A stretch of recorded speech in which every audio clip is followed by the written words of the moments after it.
So, looks like they've got that, at least after game one, sorted out. And when Gylfi came on, obviously they had a couple of dead ball scenarios where he showed that every ball he throws in that box is going to be very dangerous to deal with. It should be good, and then obviously you'll probably be starting this weekend. They're not, and like you thought they were going to get relegated. Well, Swansea. I was just saying that because if I keep saying that, they definitely won't. If I say, top half, straight down. And my wife, right? I've met her, I've met her. She got me this for my birthday. You can't see it on the podcast, but no, it's a throwback jersey, actually. What year started that? 2 years ago? Last year. Does that count as retro? It's last year's. It's retro. It's retro, but it's a Sigurdsson jersey nonetheless. Here's my theory on jerseys. I know you have a theory where if the person's younger... It's not a theory. Okay. If the person's younger than you, you should not get their number on the back. No, so you can have a number, but I just think, again, name. Oh. Well, yeah, I mean, you can't have, like, the replica jersey if he's younger than you. I've changed my mind because you now have a shirt with someone younger than you on but it. But here's my rule, and this is always the rule that I've abided by. It's the Gylfi Sigurdsson rule, we'll call it. Well, we can call it that. Okay. But I think it's okay to get a player shirt if that player is a mainstay at the club. Or will be. So, like, for instance, I own a Randall Cobb Green Bay Packers jersey. He's a wide receiver for the Green Bay Packers. I know. The Cobster, I call him. He's been there for 5 years. Okay. He's an integral part to their team. He's not going anywhere. I think it's okay to get that. Even though he's younger than me. We're going to have to agree to disagree. Alright, fine. But actually, at least it's not... Because I feel like if it's iconic, like... I don't think he's iconic. No. Oh, right. Oh, I see. You've got a different point now. No, I'm saying not that he's iconic, but like it's not like a... who was like a one-year wonder at a club. Like a Frank Lampard Manchester City shirt. Meet you. Yeah. I meet you. Actually, that'd be the hipster choice for sure. Nice. Lee Trundle. I would have really loved a Llorente shirt. Maybe I'll buy myself one. That'd be kind of good. Got to treat yourself. Yeah. I'm just going to move on from this point. I'm just happy I have this. It's good. It makes me very happy. It is good. I was going to get you a brand new this season one with Kingsley in the back, but I didn't. Oh. I don't have that kind of money. I don't know. That would just be funny if you did that. You should get it, and you should wear it. No. Scotland, represent for the shirt. Yeah, once he gets a cap in a competitive game, we'll do it. All right. Move on, would you? All right. Everton and Tottenham, that was kind of a fun game, wasn't it? It was literally a game of two halves, Brian. And it was. Okay. In every sense. All right. It was all Everton, it was all Spurs. Why is this not closing? I don't understand. Because I think the ice is kind of sticking out a bit. That's what Rachel said, but I think it's just broken. I think it just doesn't... Yeah. I think it's just... no, she's right. Oh, it's sticking out a bit? Yeah. Okay. What do you want? You want Dale's? What was next? Oh, it's another pinner. We don't want to do that. But yeah, so what was I saying? Everton. Yeah, it was all Everton first half. Let's go yellow. Let's do that. Cool. Do yellow. It was kind of a fluky goal. Okay. Well, it wasn't that fluky, I suppose. When you hit the ball like that from deep, like a deep free kick, the keeper can't do anything about it. He has to wait for it. So it was pretty good, and they looked more organised at the back. But Spurs were much better when old Janssen came off the bench. He's a nice player. And he should have scored. Oh, that one from the edge of the 6-yard box. Yeah. He probably should have done, but it came to him pretty quick. He just kind of turned it. Yeah, he just kind of hit it. Yeah. There was no need about that. Yeah. I mean, yeah, if he got it off the ground, it probably would have gone in. But it just kind of went straight into it. I feel good. I feel happy for Kerry Hayne now that he's got a... I feel good for Harry because he's got a guy to alleviate the responsibilities that he had to endure for the last 2 seasons. He still looked knackered. They might as well just shut him down for the next 2 games and then just have a couple of weeks off and then just come back after the internationals and stuff. Lamella's header was very nice. It was really good, wasn't it? Yeah. It was a good cross. Mm-hmm. I love just a diving header with somebody like where you could have a neck injury. Yeah. Exactly. Just lay it all on the line. It's like your last touch as a person that can move their limbs. Flick one in the corner. Yeah. But yeah, I don't know, because they look good. I'm trying to do knee-jerk reactions. But... Did everything look good? Yeah. Because I really didn't pay attention to that. I just saw the highlights. Yeah, but they look more organised. But they probably still needed more players. And they bought Balassi now, and I don't know how that's going to work out. But I mean, he's rated high, but I mean, these Premier League salary or Premier League price tags are ridiculous. there's no point in worrying about it. It's just stupid. I don't think Balassi's worth as much as he's getting. No, but I mean, he's a good player. I mean, who else? But he's not. He's right. He's probably replacing Kevin Morales or what his name. Well, he's a left winger, Balassi, isn't he? Well, I think he can play Either side. Well, most of them can now, I suppose. Well, there's Morales, and there's also why can't I think of his name? I know. Which one? They had Delafeu up front. That's a Delafeu. He was playing up front because Lukaku wasn't playing. Oh, But he's not a striker. Well, he didn't do badly. But I know, but you want a proper striker. He's not a striker. He's definitely not a striker. Yeah. But no, they look pretty good, and yeah, Spurs look pretty good as well. Because I always forget about them, and I don't want to forget about them, but when I was thinking top four, I was like, oh, they'll drop out. Easy. Yeah. Gotta put this back. Oh, thank you. I thought I only watched the sort of highlights and stuff, obviously, because I was out in the 19th century on Saturday, so I couldn't really get much connection, but I was flicking between that and Aberdeen Hearts and stuff, trying to watch anything that would work, and nothing was happening for me. Yeah. Oh my goodness. Popular? Dave. What? Guess where I'm going? Disney World.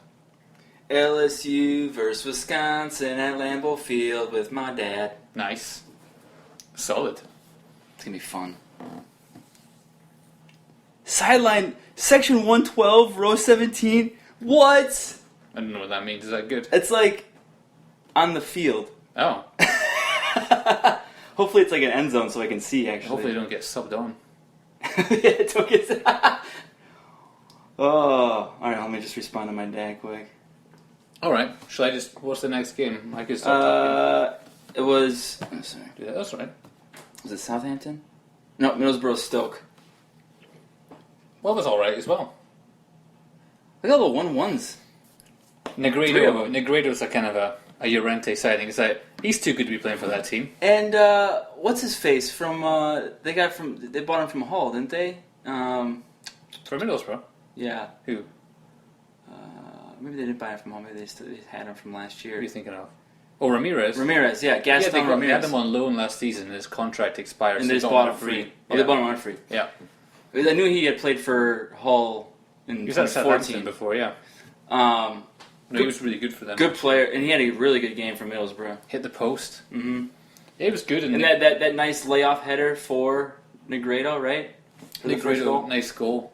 And then, Shaqiri's free kick. Popped in a dirty free kick. Ridiculous. That little gnome face, whatever. He's terrific. He can't even see over the wall. I don't even know how he knows where to kick it. His nose is so high up. It covers his eyes. Well, no, it's just that he's so short, too. He's like looking up at the wall, trying to figure out where to kick this ball. It ended up working out for him. It seemed decent. I can't really offer too much because I did not watch that as part of my my review before you came over tonight. I did actually watch Southampton and Watford before you came over. That was quite fun. Southampton looked pretty good. You watched the highlights, yeah? Yeah. Southampton did look good. They need a real striker. I just don't like Shane Long. I can't get behind him at all. Really? No. He's a good guy to have if you're playing two strikers. Yeah, he could do the Okazaki thing. Yes, exactly. He's that kind of striker. He's the run all the time as hard as he can. Distract center halves. But you need someone else behind him to do something else. I think it was him and Tadic and Redmond. And, yeah, they've lost old Pella, the sixth greatest player of all time, or whatever he's known as now. He's in China. So they could really do with getting someone in. Mm-hmm. Pella, China. Jesus. Doesn't make any sense, Dave. It does. I mean, money talks, but come on. And I guess you could have all the Szechuan you want, right? That's where he's living. Who did he sign for? I have no idea. If it was Chengdu, he's all in, yeah. Hot pot. I'd love to go there. That'd be terrific. Is Shanghai, do they do Szechuan there? Well, Szechuan's a It's province. a region, yeah. It's like central. Is that where Shanghai is, though? No, Shanghai's the east coast. East coast, though. Yeah. Chengdu's sort of up the...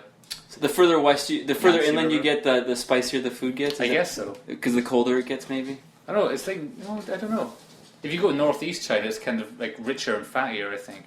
but I don't think it's necessarily really spicy. Well, that makes sense because Well, that's where the pepper Richie and fatty, usually is what you associate Fills you up, with. But it's usually what you associate with a colder climate. But that's where the pepper grows. Like Sichuan province. Like I think it's Chengdu and there's that Chongqing. That's the big city. So they use it because it's a crop that they can easily grow. Yeah. Okay. And it feels good in your mouth. Geography lesson. That's what you get on the farm. That's China. That's the farm. We've put China to bed. Yeah. It's a big country. We've knocked it out in less than a minute, though. Yeah. Mongolia next. It's a couple of horses, isn't it? It's men in pants wrestling. I saw it in An Idiot Abroad with Carl Pilkington. That show is so good. If you haven't watched Idiot Abroad, you need to owe it. You owe it to yourself just to turn that on. It's on Netflix. Just go watch it. It's great. It's terrific. Yeah. Yeah. So that was Carl Pilkington. all right. Man City Sunderland. The funny thing from that game, there wasn't much, there's nothing to be said about that game. But I think the takeaway that I had was after the game, and Pep just looked out at the stands in disbelief because there was nobody left. Well, gotta beat that traffic, right? Absolutely, it's important. But he couldn't believe it. He was just like he was looking out at the stands, just with his mouth agape. Just well, he probably watched last season. Remember when Liverpool got that equaliser against West Brom and Klopp went mental? No. And they're all lining up, and he thought against West Brom or against Norwich when they went ahead 5-4 with the Lalana. No, I mean the West Brom was earlier, and it was to make it a draw, and they all got up in front of the Kop and doing the. All the fans were "Way!" and people thought that's weird. But then Guardiola might have seen that and gone, "Well, that's what happens in England." Yeah, not in Man City, doesn't. Which is weird because they always had really passionate. Well, they do have passionate fans, but I guess they've just been priced out, or I don't know. Maybe the stadium's in a crappy location. I don't know. Yeah. Even then, just deal with it.